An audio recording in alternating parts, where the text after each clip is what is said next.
l'objet d'une attention particulière en renforçant le contenu local de leur exploitation, à travers notamment un quota minimal d'approvisionnement du secteur artisanal et industriel local de l'or ou de transformation locale du zircon, et en limitant leur effet sur l'environnement naturel et sur les terres agricoles cultivables. Nous engagerons sans faiblesse aucune l'évaluation des contrats et pratiques en place dans les secteurs des hydrocarbures et mines, afin de corriger ce qui doit l'être sans tarder, en ayant comme seul souci que l'intérêt suprême du peuple sénégalais. De la même manière, nous nous attellerons à la revue et à la mise à jour de la politique et de la réglementation dans ces deux secteurs. S'agissant du commerce, le gouvernement appuiera l'édification de grands complexes commerciaux modernes dans les pôles au même titre que la modernisation et l'extension des marchés de proximité dans les communes. Le dialogue sera renforcé entre le gouvernement et les associations de commerçants pour faciliter l'accès de ces derniers aux informations à la fois sur les marchés étrangers et sur les produits disponibles auprès des industriels locaux. Le secteur informel sera encouragé à utiliser l'outil digital grâce à un package d'avantages portant entre autres sur la facilitation de l'accès au financement public et la simplification des procédures administratives.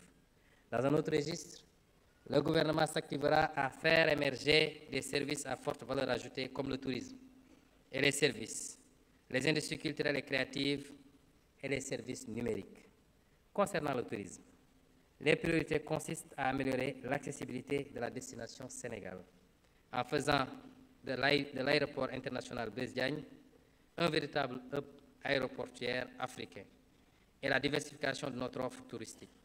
S'agissant des industries culturelles et créatives, nous accompagnerons les travailleurs de ces filières dans la production et dans la distribution nationale et mondiale de leurs produits, contribuant ainsi au rayonnement international de la culture sénégalaise. Dans le même temps, nous veillerons à promouvoir la vitalité de la culture sénégalaise, la conservation du patrimoine matériel et immatériel et la mise en valeur des savoirs traditionnels. Des espaces culturels seront érigés dans les régions, les départements et les communes. Et ils constitueront des lieux d'expression adaptés aux attentes des jeunes et des communautés. Un projet phare concernera la construction d'une maison des archives nationales, d'une bibliothèque nationale et d'un grand musée du patrimoine national. L'éducation culturelle sera intégrée dans les programmes scolaires et soutenue par des initiatives locales pour favoriser la transmission des savoirs et le développement de l'esprit critique chez les jeunes. Les médias joueront un rôle central dans la valorisation du patrimoine, mais aussi dans l'ouverture sur le monde et la perméabilité à l'innovation grâce à un soutien accru à la production de contenus culturels accessibles à tous. Enfin, une attention particulière sera accordée au numérique pour positionner le Sénégal comme un hub technologique en Afrique de l'Ouest. Le gouvernement appuiera le développement d'un écosystème d'acteurs réunissant chercheurs, start-up et industriels pour des investissements dans l'intelligence artificielle, dans le développement de logiciels, dans la cybersécurité, dans l'externalisation des services à haute valeur ajoutée et la gestion des données massives pour offrir des solutions adaptées aux besoins des entreprises. Au total, mon gouvernement a l'ambition de créer les conditions idoines pour hisser le Sénégal parmi les économies les plus compétitives d'Afrique.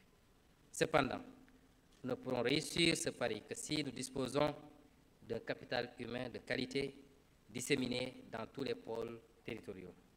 Monsieur le Président de l'Assemblée nationale, Mesdames et Messieurs les honorables députés, il est crucial d'investir dans le capital humain pour exploiter pleinement le dividende démographique et transformer structurellement notre pays.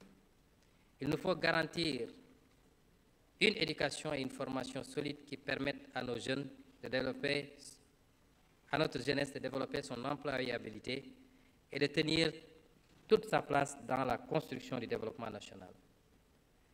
Une offre de santé de qualité pour tous, une protection sociale universelle efficace et efficiente. Nous devons également promouvoir activement l'intégration de la dimension genre dans toutes les politiques publiques. Genre s'entendant ici de manière très précise, hommes et femmes.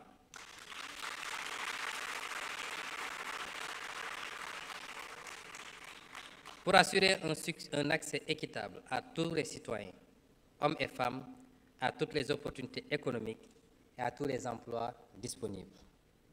La politique du président de la République, son Excellence Bassirou Diomaye Diakhar Faye, en matière d'éducation sera réalisée en orientant notre système éducatif vers la formation des citoyens adossés à son socle endogène de valeurs africaines et spirituelles et bien préparés aux défis du développement durable, des sciences et technologies, du numérique et de l'intelligence artificielle.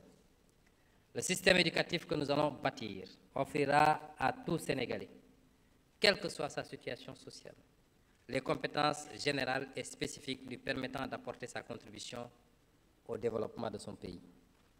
L'obligation scolaire, 10 ans, sera appliquée dans toute sa rigueur, avec pour ambition une réduction du taux de déperdition scolaire à 10% au maximum.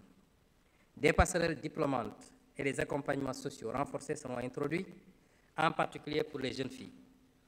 La modernisation des infrastructures éducatives s'accompagnera d'un recrutement conséquent d'enseignants bien formés et bénéficiant continuellement de programmes de recyclage.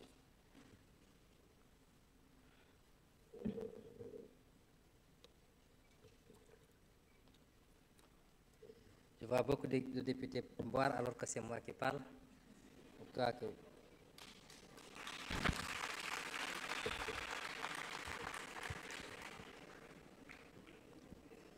Les abris provisoires seront totalement éliminés d'ici 2029.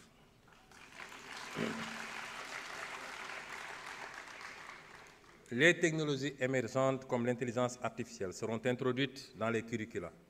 Et davantage d'élèves seront orientés vers les filières sciences, technologies, ingénierie et mathématiques. Le multilinguisme sera promu, d'une part grâce à la généralisation de l'enseignement de l'anglais à l'élémentaire et d'autre part par l'utilisation des langues nationales dans le système éducatif et de formation pour que tous nos enfants sachent lire et écrire dans au moins une langue nationale. Les daara seront entièrement intégrés dans le système éducatif et mis à niveau pour ce qui concerne leurs infrastructures, équipements et référentiels. La formation en alternance sera fortement